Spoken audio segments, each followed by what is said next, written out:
Okay, hello. Welcome to our presentation on college sports recruiting 101.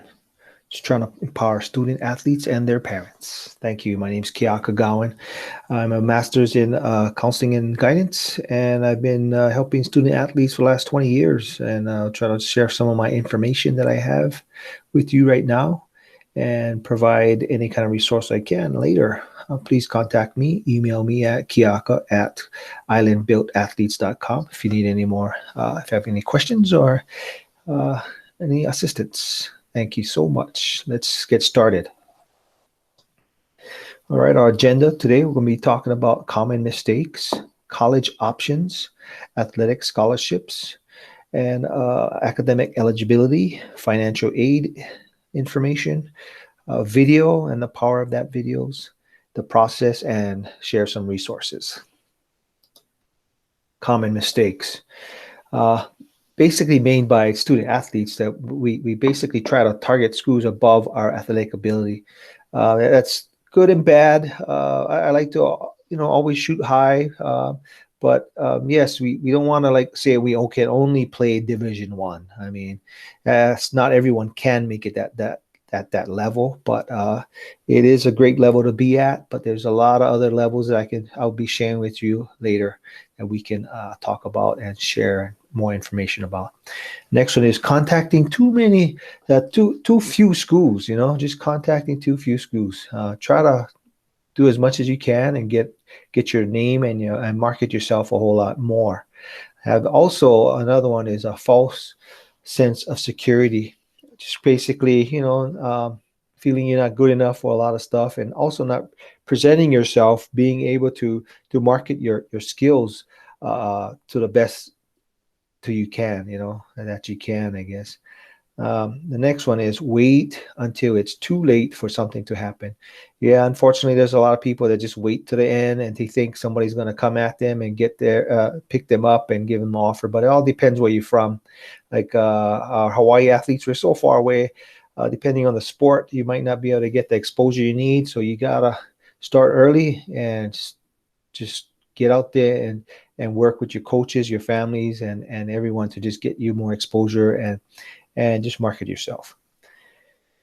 Another one is expect someone else to get you recruited. That's another one. Everybody thinks somebody else is going to just find you and just turn you in and get you a big recruit offer and all that. But doesn't happen that much, but it does. But I suggest you to just be more proactive and get yourself out there, promote yourself, also to keep your grades solid and all that, because coaches will be looking at your grades and your athletic ability.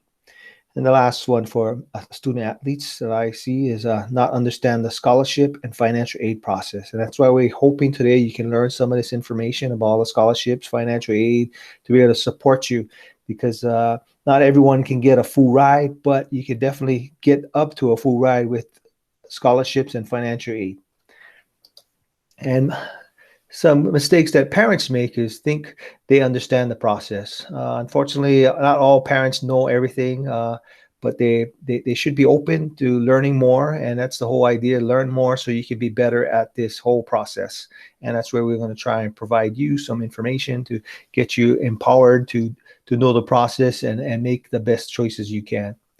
Another one is think they can evaluate your talent. As parents may have a point of view towards their student athlete or their child, but it's just one point of view, and we need to have coaches and college coaches and other performance, scouts and all that, to see the talents and evaluate you at the level that is appropriate. But I always say, try to just get out there and do the best you can, and we'll see what we can get off of all the videos and exposure at camps and stuff that you can get from coaches. Another one is lose track of the importance of college education and a degree. Some parents just want a kid just play some sports, but it's really important to remember that if you can get a really good price on a college education and that degree, that's the most important thing, is to get a good price so you can further your career or your options in the future with a college degree. Next one is believe in a college. If a college wants my child, they will find a way to get him or her. Unfortunately, that doesn't happen too much. But if you provide the right marketing where your child gets out there, people sees the numbers, the skills and all that, then definitely you should have a lot more options than just waiting around, waiting for a college to come at you.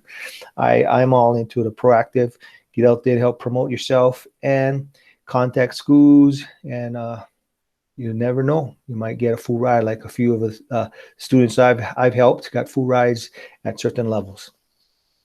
Think a letter from a coach means a scholarship. Yes, unfortunately, there's thousands of letters that come in. The mail goes through the mail to homes and have little, statements on there greeting you, welcoming you to camps and stuff like that. Unfortunately, they don't equal a full scholarship or anything like that. The main point is when you sign a letter of intent on the day that letter of intent can be signed. That is when the total thing is signed and sealed, on the letter of intent day. But yes, communication from coaches is a first start, but more communication, phone calls, emails, and even visits, official visits where the schools fund you to get there. That's giving you a little more information about the I guess the intensity or the level of support these schools want from you and offer to you. Last one, expecting the high school coach to guide the process. Some coaches are really educated in the process. Some coaches have a lot of contacts, but some don't. And you just can't put everything into the coach's hands. But I strongly believe in being proactive and getting out there and helping support the process by keeping your child on his grades or her grades, and also getting out there to just do well in the sport and get video of that, and then sending it out and communicating yourself is very important, and for your student to be able to get out there and promote her or himself. And here are some other reasons you can go over later. Starting the recruiting process too late. I think it's their job, a coach's job, to get them to a scholarship. Unfortunately, they don't have a video of their games. That's a very important thing. They don't have a high quality highlight video. That's important, to be able to get some highlight videos and full game videos. And you can just kind of review this when you got some time, but pretty much we'll move on to just giving you some understanding of the different levels of college athletics. First one, NCAA Division I. It's a really large group, 350 institutions, depending on the sport you play. These schools provide partial and full athletic scholarships. Basically, they can pay tuition, fees, room, board, course-related books they can buy. They can supply you $250. It gets better every year. They're trying to be able to provide more for these students, because the schools make a lot of money, so they're trying to be able to balance that out and help their student athletes. It is considered the highest level of collegiate athletics. So these schools are like, Tennessee, Florida, Georgia, Vanderbilt, University of Hawaii, Oregon, Wake Forest, University of Montana. All of these schools are the Division I level. Then we have Division II. Another 300 institutions. They don't provide full rides, but they do provide partial scholarships funded through athletic scholarships, academic aid, need-based aid, employment. The price tag could be really decent or affordable with all the added sources of income that they can give. They mostly have 5 men's and 5 women teams, so they have a lot of sports going on. Some of these schools are familiar with, like Colorado Mesa University, Western Oregon, Hawaii Pacific, University of Hawaii at Hilo is another one. And we have Division III. Division III is got like 450 institutions, so there's a whole lot of them. Does not offer athletic scholarships, allows opportunities to play more than one sport, so you can play in multiple sports.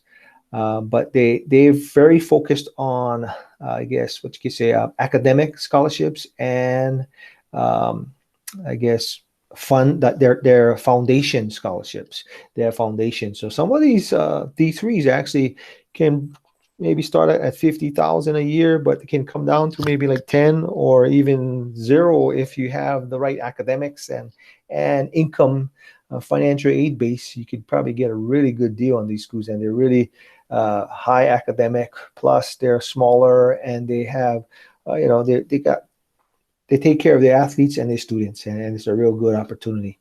So never, you know, say no to D3, because you can definitely get great education at like University of Redlands. Linfield College has been a great school for many sports student athletes from Hawaii especially.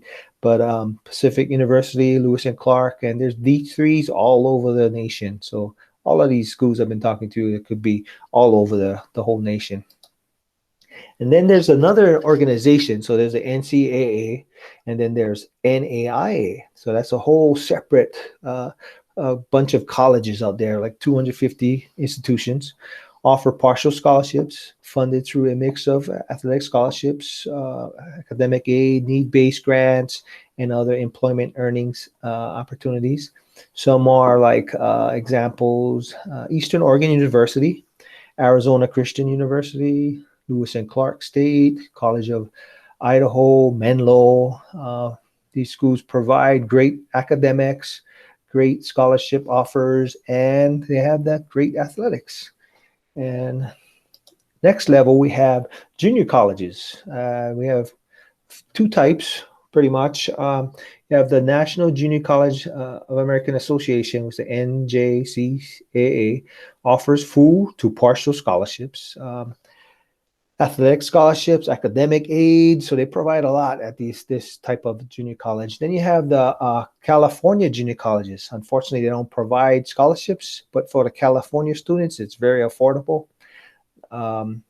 You basically have no scholarship. You got to go on need-based grants or employment earnings, and basically, but junior colleges are a whole lot more affordable. So it's a great opportunity to be able to get out there, do well in 2 years, and then transfer up.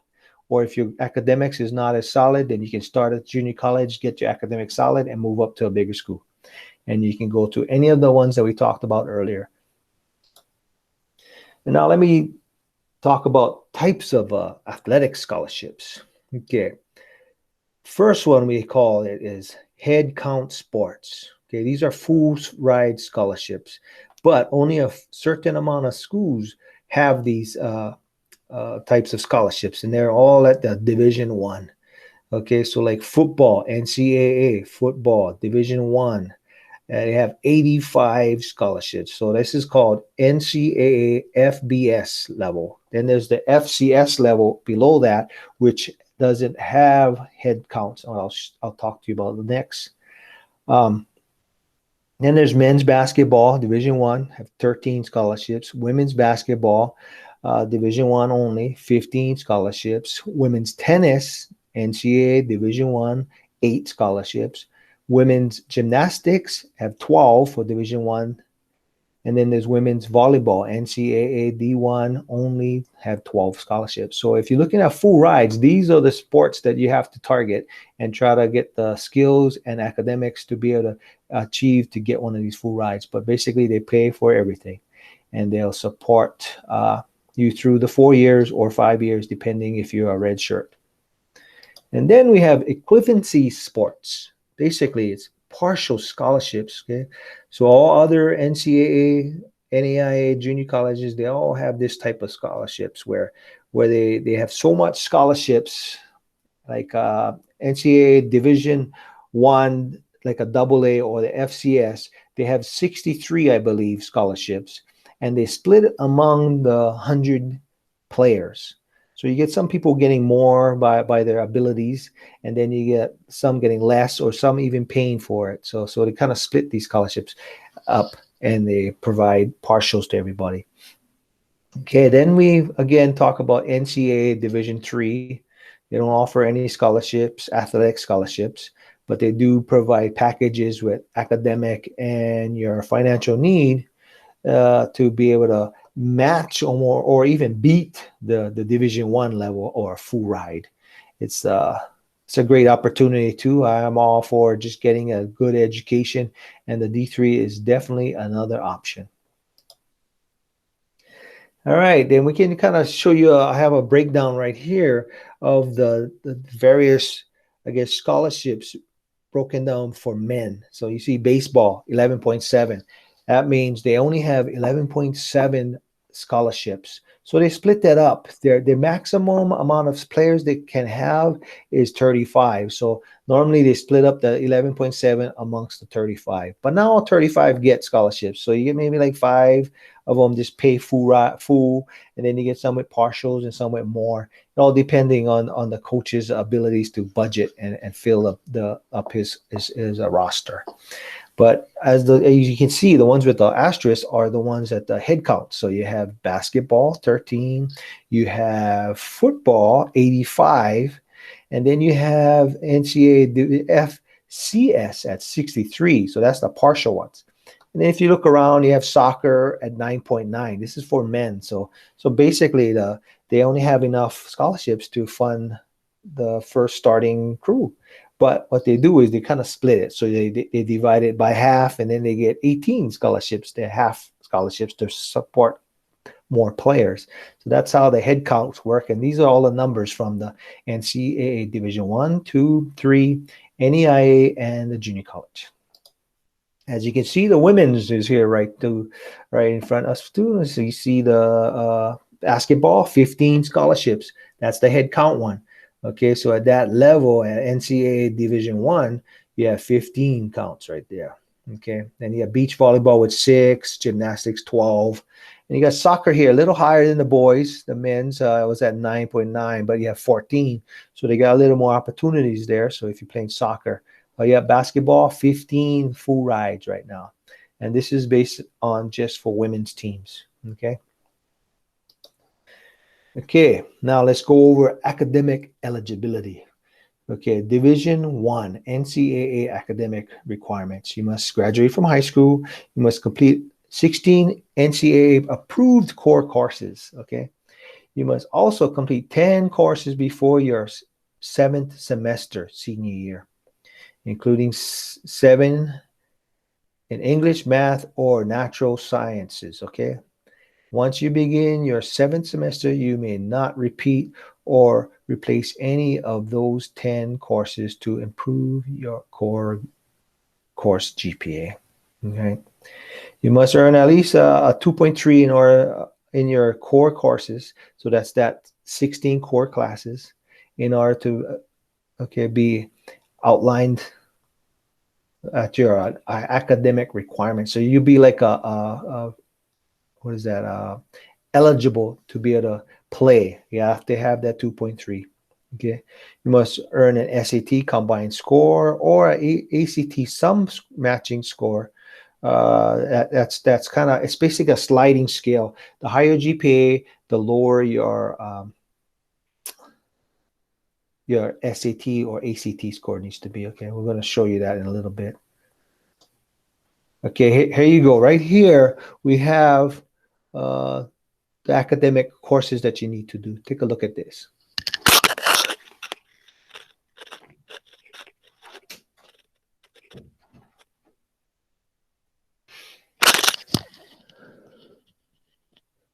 Okay, so basically, if you look at it, you see you need 4 years of English, 3 years of math, 2 years of natural science or sciences. Additional, you need at least 1 more year of English or math or science, one of those classes. And then social sciences, you need 2. And then you have 4 years of additional courses. Okay, that's kind of like a language, religious stuff, philosophy, psychology, stuff like that. You can kind of fit in there. So I always recommend students to always take more math and more sciences and more English if you can on the side to be able to take care of all of that. Okay. So you have to complete the 16 core courses. Okay. And if you do that, you meet the 2.3, you'll be a full qualifier, which you definitely want to be. If you're less than that, then you'll be an academic redshirt. Most coaches will not take academic red shirts because they, it just identifies you having little issues with your academics. But, it's legal. They can provide you a spot, but unfortunately, you're not going to be able to play or anything like that. So you have probably a year to catch up and do things. But I highly recommend you just keep your target on being a full qualifier. And this is the sliding scale I mentioned earlier. So if you can see right up here on the top left, 3.5, your core GPA. Then your SATs just need to be 400. Sums is 37. That's pretty easy to do by just taking a test, filling out half the test, and doing half the test. You should be able to get at least 400. I've never seen that low of a score. But if you see on the bottom now to the right, 2.3, you have to score a 980 on your SAT. Now, this just gets you in the door to be qualified, okay? Certain colleges, they may require you having higher scores and higher GPAs, specifically for the Division III or D2s or just different schools. Like if you want to go into the Ivy Leagues, you definitely have to have both scores really high. But if you want to go play for University of Hawaii or other different levels of Division I, they don't require that much of a difference in the scores, higher SATs. But the higher your SAT and a higher GPA is the key thing to work on. Okay, academic eligibility for Division II. Okay, you must graduate high school, 16 credits, same thing, but the GPA goes down to a 2.2 now. So you have to be able to get that 2.2 on your core classes. Now, I got to re-emphasize the core classes are classes like not including your art or your PE classes or weight training. Any of those is not going to be counted in your GPA for this. So if you're calculating your GPA, you got to pull those out and just calculate with the core classes, the 16. And you have to hit that 2.2 or higher.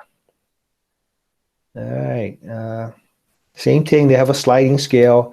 And then here it is. So English, 3 years, math, 2 years, science, 2 years. A little different. You get one less English, but most high schools to graduate, you always do 4. So you should be really good coming out of a public or private school. And quite similar to 4 years in language. And it's the 16 core, but 2.2, okay? And here's the sliding score now. Like you saw the other one, the Division I was 3.5 and you had 400. This one is 3.3 and you have 400. And their lower scales, the 2.4, you got 750. So here's some examples of the Division II. So the standards go down a little, so you can get into a Division II a little easier. But like we highly recommend high GPA, high test scores. This is highly recommended, okay? Definitely take a look at this so you can understand the sliding scales. All right. NAIA now. Okay, this is another level of I guess lower, but definitely you can have great experience, great education from it. So their entry, their requirements is a little easier, where you can take you have to have an 18 on the ACT or a 970 on the SAT. So you have to have at least 2 of these you have to meet, okay? So you can either have the 18 or you can have a 2.0 and you're in, or you can have a 2.0 and be a graduate in the top half, so top 51%, 51 to 100 in that, then you can actually get in. So you don't even have to have a real high SAT or ACT score. You can just have a 2.0 with graduating in the top half, and you can get into an NAIA, which is great. A lot more opportunities for our student athletes because the academics are not as high or demanding. Okay. And for all of the NCAA, you have to get online and visit this center. Okay, this is the NCAA Eligibility Center. And as you can see, that the location is eligibilitycenter.org. You have to get on there. You're going to have to hand in your transcripts. This is where you sign forms like your amateurization form saying you're an amateur athlete. And this is where there's a fee of $70. So once you get that fee in, you take care of that. Then there you send your grades and your test scores to them. Then they see if you're eligible, and then coaches will be able to contact and check your account out and see if you meet the requirements to be eligible. Okay, but you have to check in with that to be able to be qualified for the D2 and the D1s in the NCAA. Okay, and then academic eligibility for junior colleges, high school diploma, all you need. If you're 18 without a high school diploma, but you attended high school one time and you seem capable, they can let you in. So it's really open. So you just need a high school diploma, no GPA or anything. So that's another opportunity. And many students have made it through the JC to a big school, Division I, Division II, and also going on to professional sports from the JC. So it is definitely an option. Yeah, okay.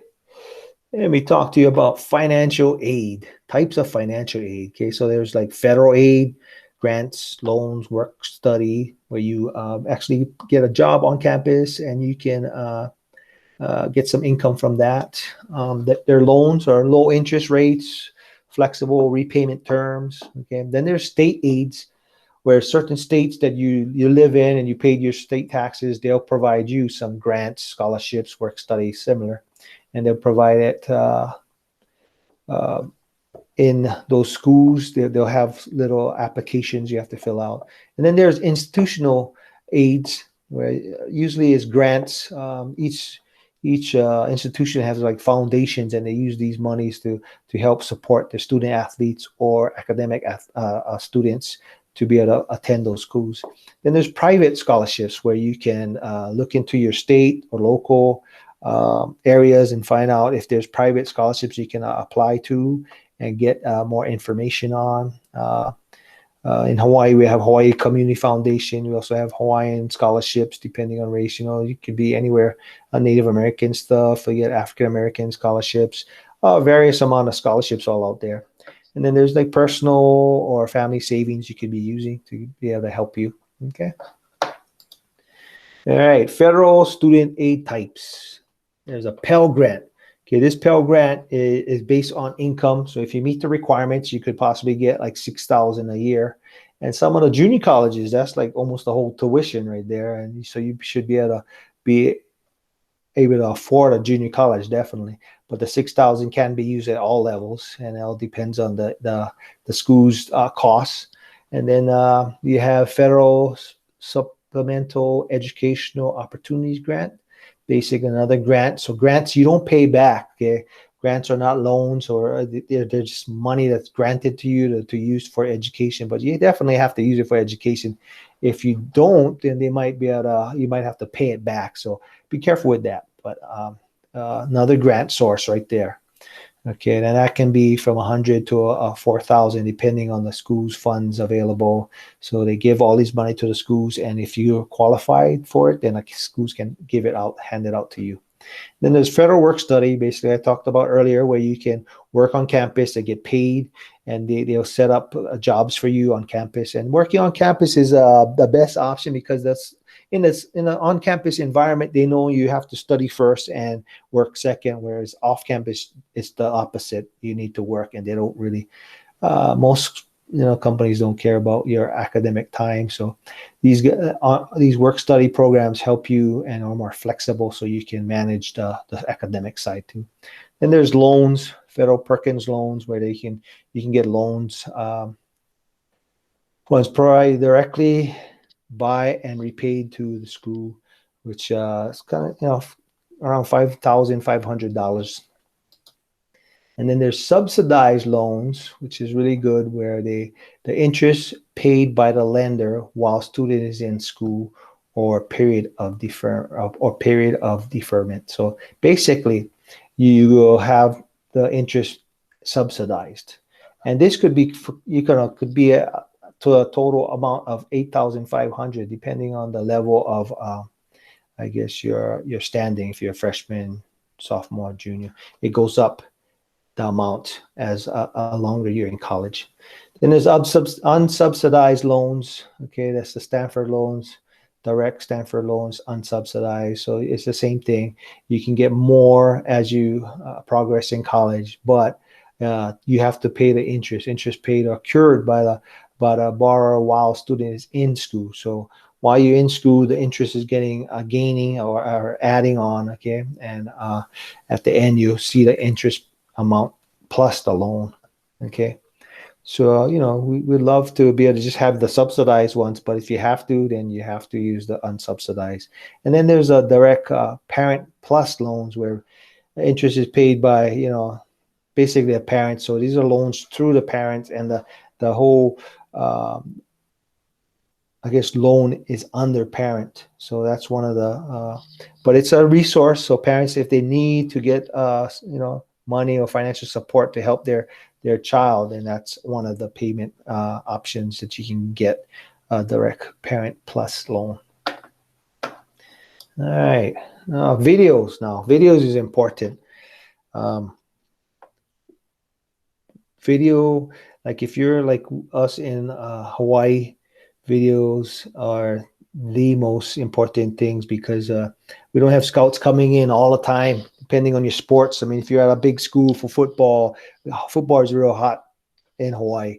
Yeah, there's coaches all over the place coming. If you're in the outer islands, limited amount of coaches. So, providing videos and highlights. So that's why I recommend parents to purchase a camera, use your iPhone, and be able to use those things to create videos of your child or athlete. Highlights, we talk about highlights. Highlights are important. And then we got skill videos, all depending on the sport. So football, we like highlights. Skill videos like basketball, baseball, a little bit more in demand for that type of sports, softball. But providing video is very important. One of the programs that a lot of schools use is Huddle. So schools purchase a program, Huddle, and they get video and they upload it, and all their players can access it. And then from there, they can send links to coaches and scouts from the Huddle, which is really good. And full game videos is important too. So basically videotaping the whole game. Coaches love seeing what the student athlete is doing through the whole game. They're spending time on the court, or they're spending time on the bench, or how they're reacting to their coaches, how they're reacting to their players. So I always recommend students to make sure you're playing your best and be the best high character person on the field and off the field. So coaches are looking for that. Okay, and like I said, Huddle, that's another option that a lot of teams are using. And I've been using that for the last 15 years. So it's very handy with many of the athletic programs. Highlight video. Okay, include the right highlights. That's exactly right. Put the best. You got to have the best in the front. Make sure it's all up there. So you want to catch the eye of the coach right off the bat.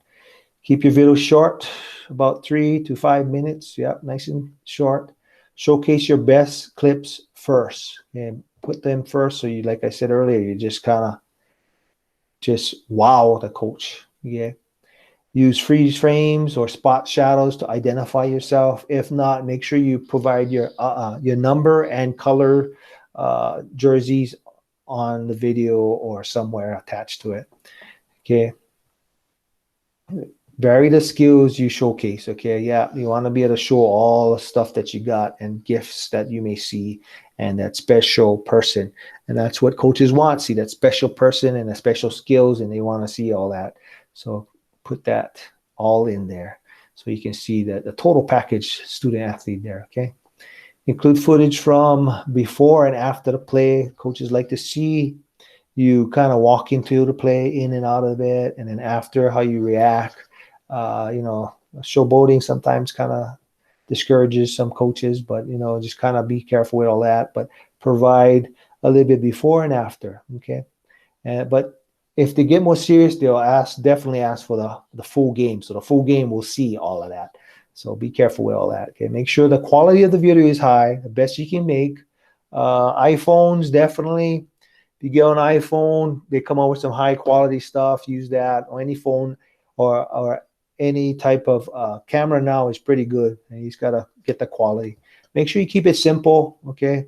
Don't be too fancy. Don't have to be fancy. Don't have to have fancy music or anything like that. I mean, coaches tend to just turn off the music and watch the play because they're going through a lot and they get headaches sometimes, with some of the music. And they're from a different time too, so their music is a little different from our students nowadays. But be careful, don't put the kind of real violent or I guess negative type of music too, because that could throw somebody off too. Provide detailed information along with your video. Yeah, like I said earlier, the color, stuff like that. Your little bio about yourself, put on there your contact information, stuff like that. Coach is gonna need all that information. As soon as they see you get, they're like, wow, and they go, I gotta contact this kid. So make sure you provide that type of information. Okay. All right, and we're going through the process. Basically, you can see, it's a freshman year. Get settled in, concentrate on schoolwork, set up workout schedule. That's important too now, is being an athlete to take care of your school, your workouts on the side throughout the year to keep getting better, and also participate in your sport. Okay, so, and then, attend colleges for sport, create a list of potential schools, send a letter of introduction. It's great to be able to communicate with coaches and programs. Send an update at the end of the year. So just basically communicating and marketing yourself, okay? Register for NCAA. That's the important thing right there too. Register for the NCAA. Like I said, it's probably around $70 fee, but you got to register, get set. And when your grades come in, you turn in your grades at the end of the year. You'll be good. And your test scores later on too. All right, sophomore year, strive for academic success. Keep getting better and better in your academics. That's important. And your sports will be up there together. You have a lot more options. Okay, begin to research NCAA requirements. Well, we showed you a bunch of that earlier, so you don't have to do that. Go to the Career Center, start with your career counselor, start investigating colleges, look them up. Nowadays, you got online computers. I mean, you can get on there, check out their websites, get more information about it, Prepare for your initial contact letters, set up a little bio, info, resume, start sending them out to schools, okay? Set up your basic skill, game footage, a video, get that ready. It's your sophomore year, try to collect all that, okay? Update your academics every year. Update it with the NCAA, turn in stuff, okay? And keep sending it to coaches. I mean, letters, emails, all right? Junior year, register with the NCAA. We hope you're registered by then, but please register earlier, the better. Keep up with your studies. Any changes in in the NCAA requirements? Like right now, there are all kind of changes with the COVID recruiting base like stuff. They got the dead periods going on right now. Coaches can't talk to people, so be aware of all that kind of stuff. Continue to investigate colleges. Just look into them. Enhance your skills and game tapes. Every year, you kind of just add on to your skills and your game tapes and make it a lot better, so you can keep sending it out. And coaches would like to see updates too, so just send that out. Visit some of the campuses you are you are interested in. I mean, just get out there, check it out, so you feel like you want to be there, you like this, you like coaches, try to watch the schools if you can. A lot of games online, check them out. Do your research so when you're making your choices, you can actually make the best choice, okay? In July, after your junior year, make sure you got contact the schools you like, update your academics again every year. July, just turn in all your stuff to NCAA. Ensure your test scores have been sent to the NCAA. Continue to send your resumes and just keep marketing. Send your summer schedule. That's an important one too. If you're going to go to camps or anything like that, send that out to the coaches so the coaches can be there to check it out. Make more unofficial visits. Get out there, check out the schools, participate in camps and stuff like that. All right. Then your senior year, do not let up on the academics, man. Just keep pounding at the academics. Keep working out, training, and getting ready. Okay. Then you can review your core requirements with your guidance counselors. Send your senior team schedule. Make sure that you know where you're going to be playing, what the dates, and all that kind of stuff. Update your resume, stats, videos, all kinds of stuff, okay? Be able to just get the best out right now, so you can have the best options from coaches, and they can get the best information to evaluate you and to see if you are a great fit for them. Okay, find out letter of intent date for your sport. Hopefully you got an offer by then. Then you set up the date to sign, but also take advantage of official visits if offered. If you have the Division I, certain levels, they can provide full, I guess, official visits, fly you over, check out the school, they'll tour you around and all that, and give you everything that, to be able to feel comfortable at that school, and make sure you feel like you want to be there. And constantly study hard, play hard, and just enjoy your senior year and get ready, okay? Hopefully you can get some offers by that year too. Be great and during that time. All right. Now there's some resources you can go over later, but let me just show you. Here's the sites, official sites, NCAA, that their official website, NAIA's website, junior colleges right there, the California and the National Junior College Athletic Association. And then we have college planning resources. Take a look. You can see how you can look into scholarships and stuff like that. And FAFSA.ed.gov. That's one of the most important ones. All schools going to want that done. So try to make sure you get that plugged in. At least your senior year, you have to do that before you go into college. And they can find out if you get the Pell Grants or federal loans that we talked about earlier. And they can provide all that information. You got to, sign up for that, apply, and then you got to make sure you send it to the schools that you want to hit up and go to. And then those schools will then get that information and provide you that type of support they want to give you at that school, depending on your income. Okay. For Hawaii scholarships, definitely you can look into Hawaii Community Foundation, a great resource. And then if you're a native Hawaiian in Hawaii, you can look at Kameme Schools, Nahokama scholarships, Kelly Pauahi Foundation. The Pauahi Foundation provides a lot of scholarships there too, so you can check them out and find out if you qualify for any of those. Okay, and we're done. So thank you, appreciate your time, and I hope you learn anything. If you have any questions, just kind of email me and I'll get back to you as soon as I can. But try to keep studying and working hard out there. We thank you for participating and checking this out, and have a great year and keep working. Play hard, study hard. Aloha.